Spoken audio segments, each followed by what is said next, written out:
Welcome to my channel, The Good Book Tales.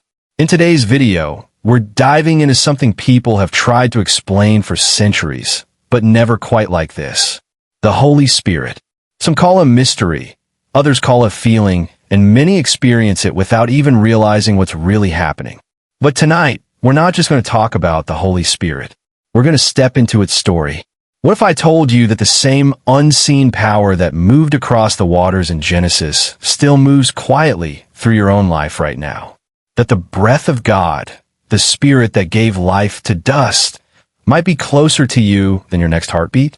It began long before churches, before sermons, before religion even had a name. In the beginning, there was movement, gentle, invisible, alive. People in ancient times felt it, but couldn't name it. They saw it in the wind that carried fire through dry fields, in the calm that followed the storm, in the sudden peace that came when no words were spoken. The Holy Spirit wasn't a doctrine then. It was an encounter. And every encounter left people changed. Centuries later, a man walked the earth who spoke of that same Spirit, not as a mystery to be feared, but as a companion to be known. He said the Spirit would come as a helper, a comforter, a voice within. But when that promise was fulfilled, when the day of Pentecost came and the Spirit rushed in like a mighty wind, it wasn't quiet or calm. It was wild. It was power breaking through the boundaries of logic and fear. That moment wasn't just for them. It was a spark meant to ignite something in everyone who would ever seek truth, hope, and connection to something greater. But here's the thing no one tells you. The Holy Spirit isn't locked in history. It didn't end in the Bible. It moves, right now, in the quiet spaces between your thoughts, in the pull that tells you there's more to life than what you see. Some people call it intuition, others call it peace, but those who felt it know it's unmistakable. And once you recognize it, nothing in your life ever feels random again. In this story, we'll journey through what the Holy Spirit truly is, beyond symbols, beyond traditions, beyond what you've been told. We'll uncover how this divine presence transforms fear into faith, emptiness into purpose, and confusion into clarity. But be warned, understanding the Spirit isn't like reading about a theory. It's like standing in front of a storm that knows your name. As we go deeper, you'll start to see how the Spirit might already be at work in your story, guiding, nudging, waiting for you to notice. But before we uncover what happens when a person fully surrenders to that presence, something unexpected happens. A silence. A test. And in that stillness, the question rises, what if the Holy Spirit has been speaking to you all along, and you just never knew how to listen? For a moment, everything feels still, like time itself is holding its breath. The noise of the world fades, and in that quiet, something begins to stir. It's not dramatic or loud, just a gentle awareness, like the first light breaking through a dark room. People talk about hearing the voice of God, but often it's not a voice at all. It's a pull, a whisper in your heart that says, wait, or go, or simply trust. This is where the story truly begins, where ordinary people find themselves caught between what they can see and what they can feel. Long ago, those who followed the prophets spoke of this same Spirit as a force that guided their steps, even when they didn't understand why. They wandered through deserts, faced storms, and stood before impossible walls. Yet something unseen always went ahead of them. It wasn't logic, it was faith in motion. Today we still face deserts, though not made of sand. We walk through loneliness, fear, and doubt, wondering if we're alone. But just like then, the Holy Spirit moves through every wilderness, shaping our path in ways we can't always recognize. Imagine someone standing at a crossroads, confused, unsure which direction to take. They've prayed, waited, hoped for a sign, and yet nothing seems to happen.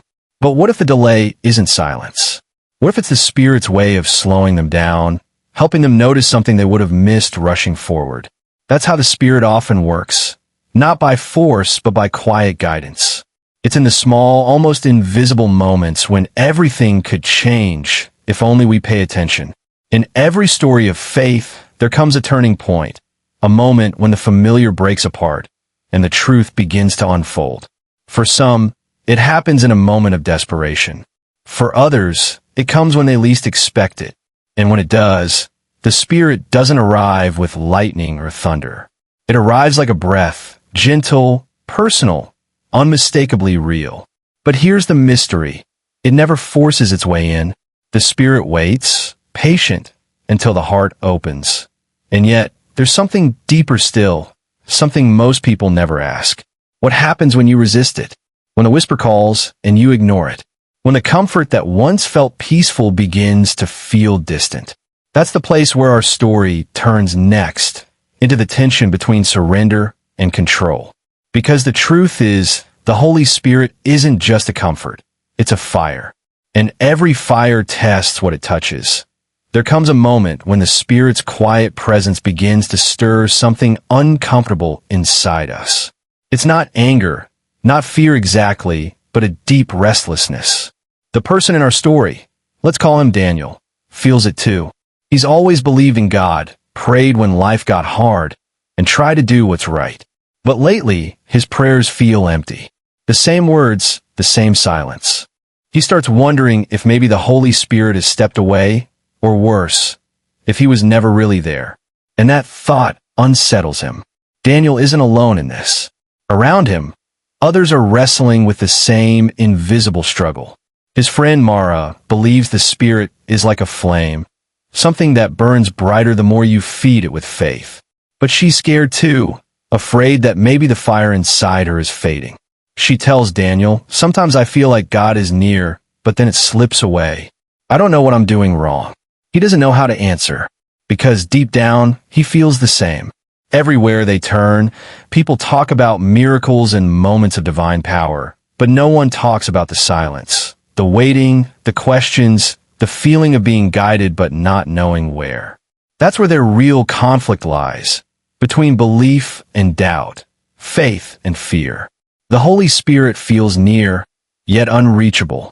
Daniel starts to wonder if maybe the Spirit isn't just around them, but within them, trying to break through the noise of their own control. And then something happens. One night, while everything is quiet, Daniel feels a presence again, gentle but heavy, like the air has changed. He doesn't know if it's real or imagined, but his heart starts to race. Because deep down, he knows, whatever this is, it's not over. It's only beginning. The air in the room feels different that night. Daniel sits alone, the lights dim, the quiet stretching longer than usual. He can hear his own heartbeat, slow and heavy, as if the whole world is waiting for him to do something. Outside, the wind moves softly through the trees, but inside, there's a stillness that feels alive. It's not fear, not quite. It's expectation, like something unseen is standing just beyond the edge of sight. He whispers a small prayer, unsure if anyone's listening. "God, if you're real, if your Spirit is really here, I just need to know." The words hang in the air, unanswered. Mara's words echo in his mind. Maybe the Spirit is already within us. That thought stirs something deep, a memory of every time he's ignored that quiet voice inside. The choices he made out of pride, the times he felt a nudge to forgive but refused, the moments he sensed peace calling but chose noise instead. The tension builds, not from outside but within. It's the realization that the Holy Spirit's greatest work isn't always in miracles. It's in surrender. The air grows heavier, almost electric. Daniel closes his eyes, and suddenly, the silence feels too loud. Every doubt, every failure, every unanswered prayer presses in on him.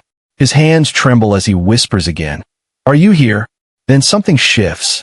It's not a sound or a light, but a presence, unmistakable and powerful. His chest tightens, his breath catches. It's overwhelming, like standing in a storm that sees straight into his heart. He wants to run, but he can't move. Something is happening, something he can't explain. And just as the moment peaks, when it feels like heaven itself is about to break open, the scene fades to black. When Daniel opens his eyes, everything looks the same, but something feels different. The air still hums with that quiet, electric weight, yet the peace he expected doesn't come. Instead, there's confusion. His hands are shaking, his heart still pounding. For a brief moment, he thought he had felt the Holy Spirit, the very presence of God, but now doubt rushes in like a tide. What if it wasn't real? The mind starts its war with the heart, reason fighting revelation. He gets up, pacing the floor, torn between awe and fear. The next morning, he meets Mara. She looks at him quietly, as if she already knows something happened. But before he can speak, she says, "Daniel, I saw something last night too." Her voice trembles, not with fear, but with urgency. "I dreamed of fire, not destruction but light. It spread across the city, touching people one by one. But when it reached me, it stopped." She pauses. "I think it's because I've been afraid to let it in." Daniel stares at her, realizing their experiences are somehow connected. But what does it mean? Could the Holy Spirit be calling them both, not to witness something, but to do something? The thought scares him more than anything, because deep down, he knows that if this is real, it's not about comfort or quiet moments anymore. It's about change, and change always costs something. That night, he returns home unsettled. Every shadow seems alive, every sound amplified. As he closes his eyes to pray, an unexpected wave of emotion floods him. Grief, as if something deep within him is breaking open. He feels pulled between two worlds, the safety of understanding and the danger of faith. Then, faintly, a whisper in his heart. "You've asked for truth. Are you ready for it?" His breath catches. It's not fear now. It's revelation creeping closer. The Holy Spirit isn't just a feeling or a visitor. It's a mirror, showing him everything he's been running from. And as the night deepens, he realizes this is only the beginning of a much greater battle, one not fought in the world around him, but within the walls of his own soul. The night feels endless, the air thick with a weight Daniel can't escape. He kneels on the floor, trembling, unsure if he's praying or just trying to breathe. The whisper still echoes inside him. "Are you ready for truth?" And he finally answers, his voice barely a whisper, "Yes, whatever it is, I'm ready." For a moment, nothing happens. Then, slowly something shifts. The quiet becomes alive again, not with fear this time, but with warmth, like light rising from within. It's not outside him anymore. It's in him. The Holy Spirit, the presence he's been searching for, isn't distant or silent. It's been there all along, waiting for this moment of surrender. Tears blur his vision as he feels peace washing over every part of him. The doubts, the guilt, the questions, they don't disappear, but they lose their power. It's as if every breath carries new strength, every heartbeat a reminder that he's not alone. Daniel finally understands what Mara meant. The fire doesn't come to destroy, but to purify. It burns away fear, pride, and every wall that keeps the spirit out. And in that moment, he feels something bigger than understanding. He feels love, raw and complete. He calls Mara, his voice unsteady but filled with awe. "It's real," he tells her. "The Spirit, it's not just around us. It's inside us. It's been trying to speak through us this whole time." There's silence on the line, then a soft laugh through tears. "I knew it," she says. "I felt it too." But just when peace begins to settle, something unexpected happens. Daniel looks out his window, and the city is dark. Every light gone, every sound gone. Then, from somewhere far away, a faint glow appears. It flickers, then spreads, just like in Mara's dream. For a moment, it looks beautiful, but then he realizes it's coming toward him. Not just light, but something powerful, alive, unstoppable. His heart races, not from fear, but from the weight of what's coming next. The Holy Spirit isn't finished. It's only just begun its work. And as that light draws closer, he whispers one final time, "I'm ready." The light fills the room completely now, soft but alive, and Daniel doesn't flinch. For the first time, he isn't afraid of what he doesn't understand.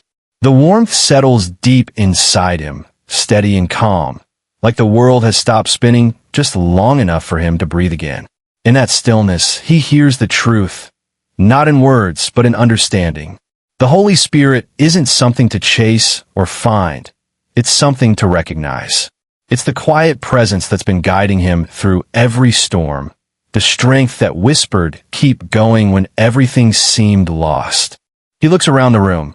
Nothing extraordinary, just shadows, the hum of the night, but somehow everything feels new. The Holy Spirit hasn't changed the world outside him. It's changed the way he sees it. The same silence that once scared him now feels like peace. The same questions that haunted him now seem smaller, lighter, as if their weight was never meant for him to carry alone. The next morning, Daniel meets Mara by the water. The sky is soft with dawn, the kind that makes everything glow. They don't say much at first. They don't need to. The peace they both feel says enough. Mara finally breaks the silence and smiles.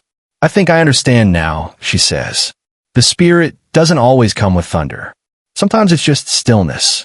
And in that stillness, we're never really alone." Daniel nods, his heart full. He realizes that the journey wasn't about discovering something new. It was about remembering what was always there.